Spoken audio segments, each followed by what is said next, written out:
Rajasthan BJP Vasundhara का chapter close, सरकार बनी तो भी राज्य के नाम पर नहीं होगा विचार। पीएम ने जयपुर रैली में राज्य को दे दिया सख्त संदेश।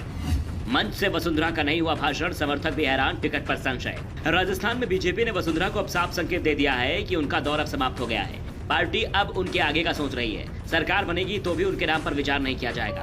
पार्टी किसी और को प्रदेश की जिम्मेदारी देगी। राजस्थान में अब तक बीजेपी ने जब भी चुनाव लड़ा, सीएम पद का उम्मीदवार घोषित कर ही चुनाव लड़ा। पहले भैरव सिंह शेखावत के नाम पर बीजेपी चुनाव लड़ती थी और शेखावत के केंद्रीय राजनीति में आने के बाद वसुंधरा को आगे बढ़ाया गया। वैसे वसुंधरा को आगे बढ़ाने में सबसे बड़ा हाथ शेखावत का ही माना जाता है, लेकिन ये पहली बार है जब बीजेपी राजस्थान में बिना सीएम उम्मीदवार का ऐलान किया है चुनाव लड़ रही है। पार्टी ने इस बार के चुनाव में पीएम मोदी को चेहरा बनाया है और जयपुर में पीएम मोदी की रैली में ये भी साफ हो गया है कि सरकार बनने पर वसुंधरा को सीएम नहीं बनाया जाएगा। राज्य पहली ऐसी महिला नेता हैं जो 2 बार प्रदेश के सीएम रह चुकी हैं, लेकिन इस बार उनकी अनदेखी की जा रही है। हाईकमान की अनदेखी के पीछे का कारण क्या है, इसे सभी लोग जानना भी चाहते हैं, लेकिन कारण अभी तक सामने नहीं आया है। लेकिन ये जरूर साफ हो गया है कि राज्य के नाम पर हाईकमान विचार करने को भी तैयार नहीं है। वसुंधरा ने परिवर्तन यात्राओं से दूरी बनाए रखी, जिसके बदले में जयपुर रैली में वसुंधरा का भाषण ही नहीं कराया गया। पार्टी अध्यक्ष सीपी जोशी, केंद्रीय मंत्री गजेंद्र सिंह शेखावत ने रैली में भाषण दिया, लेकिन वसुंधरा को मौका नहीं दिया गया। इसके बाद से ही चर्चाएं चल रही हैं कि बीजेपी वसुंधरा की जगह किसी और को सीएम बनाने की तैयारी कर रही है। सत्ता मिलेगी तो राज्य को कुर्सी नहीं दी जाएगी। ऐसे में सवाल है कि किसे बीजेपी सत्ता मिलने पर सीएम बनाएगी, और पीएम के सभा से ही इसके संकेत मिलने लगे हैं। दरअसल अभी तक गजेंद्र सिंह शेखावत को राज्य का सबसे बड़ा विकल्प माना जा रहा था, लेकिन पीएम के सभा में उन्हें भी महत्वपूर्ण जिम्मेदारी नहीं दी गई थी। पीएम मोदी की इस रैली में मंच और पंडाल की बैठक की व्यवस्था से लेकर पार्किंग तक की तमाम जिम्मेदारी महिलाओं के पास थी।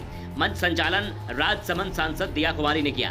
मंच पर पूर्व सीएम वसुंधरा के साथ सांसद दिया कुमारी, रंजीता कोली, जसकौर मीणा, पार्टी की राष्ट्रीय सचिव अलका गुर्जर, जिला प्रमुख रमा चोपड़ा, महापौर सौम्या गुर्जर और हाल ही में कांग्रेस का दामन छोड़कर बीजेपी में शामिल हुई ज्योति मिर्धा मौजूद रही।